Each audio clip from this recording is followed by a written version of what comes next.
China and Russia should both be terrified because if you look at the GDP of the United States, particularly if you do that in combination with our Asian allies, countries like Japan, South Korea, Australia, but then also with NATO, that dwarfs anything Russia and China can put together, even with the Chinese economy at roughly 20 trillion a year.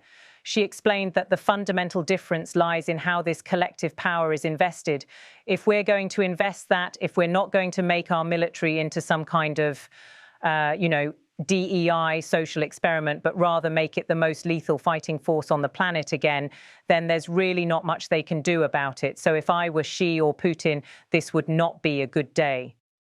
These remarks reinforce Trump's central argument that America's strength comes from its commitment to combat capability, not ideological experiments.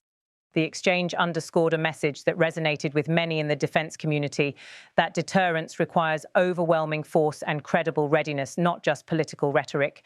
Beyond the global stage, the conversation turned to a domestic controversy that has stirred sharp reactions: the decision by Philadelphia's Office of Immigrant Affairs to raise the Chinese flag outside City Hall.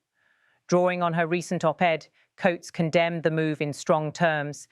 Philadelphia plans to raise the Chinese flag in a bizarre celebration of communism, the headline of her piece read. Reacting to the controversy, she said, "It's absolute insanity." This has been something from the Office of Immigrant Affairs that they've done for the last couple of years, which is hoist the communist flag of China in front of City Hall in Philadelphia.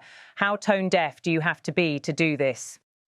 Coates criticised the rationale given by the city's authorities, and they say, oh, we're doing it for Diversity Day. No. If you want to celebrate wonderful Chinese Americans, there are all sorts of ways to do that. We have a vibrant community in Philadelphia. We have the Lantern Festival that became so popular they made it an annual event celebrating Chinese culture. We don't have to do this. So hopefully the mayor will rethink this and pull this event down.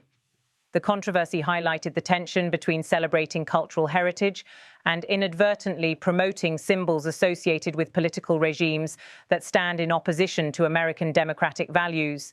Adding a sharp observation, the host remarked, "And this is about diversity. What? You have to get a communist in there somehow or other to be diverse. It's ridiculous," Coates responded with a line that resonated widely, "a mile from where Betsy Ross stitched the first flag. It's outrageous."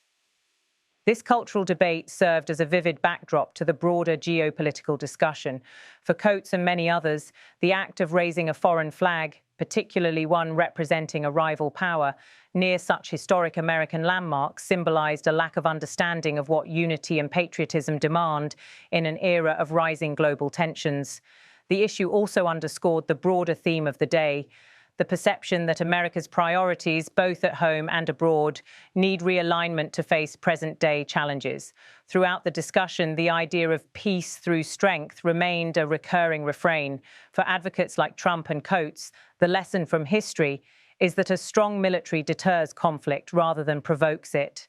The trillion-dollar investment pledge was portrayed not as a march toward war, but as a commitment to ensuring that the United States remains capable of defending its interests and allies without hesitation. They stressed that the credibility of such a strategy depends not only on funding, but also on cultural cohesion within the armed forces, arguing that discipline, readiness, and focus on combat skills must outweigh social or political agendas. The day's debate also signaled to allies in Europe and Asia that the United States expects a renewed commitment to shared security goals. Trump's comments and Coates' remarks both carried an implicit challenge that NATO and regional partners must step up their investments to match the gravity of the threats posed by rising authoritarian powers. The combined weight of American, European, and Asian democratic economies, they argued, gives the free world an advantage that its rivals cannot match, provided that unity is maintained and the focus remains on readiness rather than internal divisions. The conversation closed with a broader reflection on the direction of US leadership in a rapidly shifting global landscape. For Trump, the speech was part of a larger effort to frame his potential return to the presidency as a mission to restore American power and prestige. For Coates, the emphasis was on reminding both domestic and international audiences that political will and clarity of purpose can deter adversaries more effectively than any compromise or gesture of appeasement. The exchange underscored that the debate over military priorities is as much about national identity as it is about budgets and policies. From the language of renaming the Department of Defense to the symbolism of flags raised in city squares, the discussion reflected a belief that America's security begins with the resolve to assert its values confidently at home and abroad. In the end, the day's remarks painted a vivid picture of an America at a crossroads. One path leads to continued debates over cultural and social priorities within its institutions. The other to a renewed focus on strength, deterrence, and the historic role of the United States as a guarantor of peace through decisive readiness. Never forget what happened to this country over the last 4 years with the incompetence. Trump's opening line served as both a critique of recent leadership and a rallying cry for a different approach to the future. For Coates, the call for investment, unity with allies, and a disciplined focus on the military's core mission formed the backbone of what she described as a necessary reset.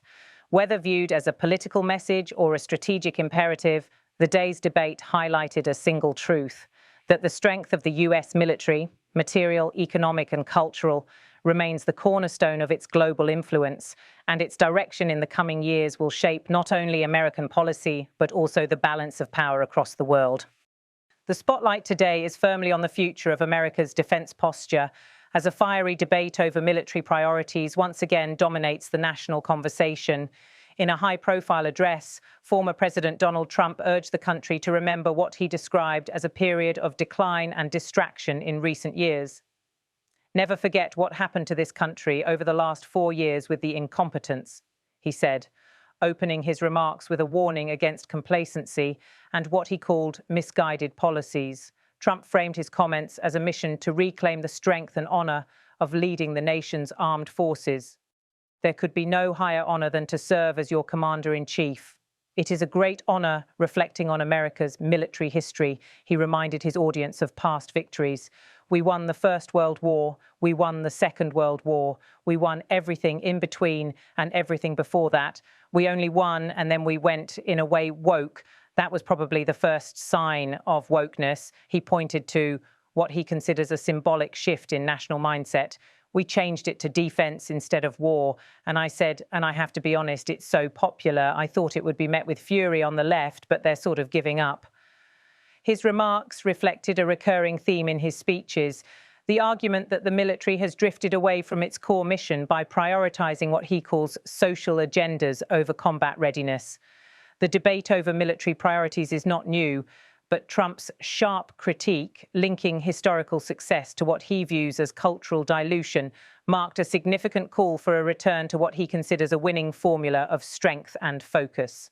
In the same discussion, security analyst Victoria Coates echoed his message, describing it as a long overdue reset for America's armed forces. "This is coming as a breath of fresh air for our military, for our newly minted Department of War," she said, framing the policy shift as a revival of the traditional doctrine of peace through strength. She elaborated further: "What you're doing is you're making your war fighters stronger. You're giving them the best equipment." He committed today to investing $1 trillion in our military over the course of his second term. This is incredible, this investment. And I just hope our European partners and allies are taking note. We need them to get into this posture as well to make NATO as strong as it's ever been. But here's the President and Secretary Hegst leading the way. The pledge of $1 trillion investment in defense spending stood out as one of the most notable announcements of the day. The figure represents not only a vast modernization of equipment and technology, but also a symbolic reaffirmation of America's global military leadership. Coates emphasized that the investment is designed to empower soldiers on the front lines, improve readiness, and rebuild strategic capabilities. It also signals to allies that the United States expects them to share in the effort to strengthen the NATO alliance. When asked about how America's primary rivals might react to this stance, Coates delivered a pointed response.